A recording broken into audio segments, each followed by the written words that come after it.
You ask Tiger to solve. This deals with linear equations with one unknown. The final result is x equals -3/4. Let's solve it step by step. Simplify the expression. Expand the parentheses. Simplify the arithmetic. Expand the parentheses. Multiply the coefficients.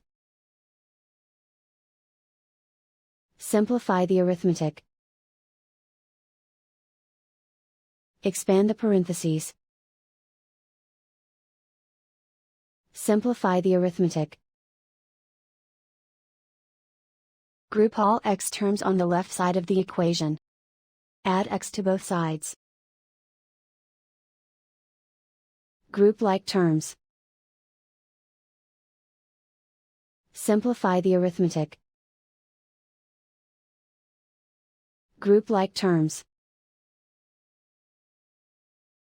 Simplify the arithmetic. Group all constants on the right side of the equation. Add 18 to both sides.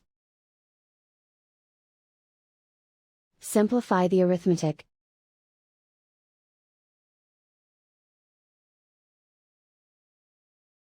Isolate the x. Divide both sides by 4. Simplify the fraction. And so the final result is x equals -3/4.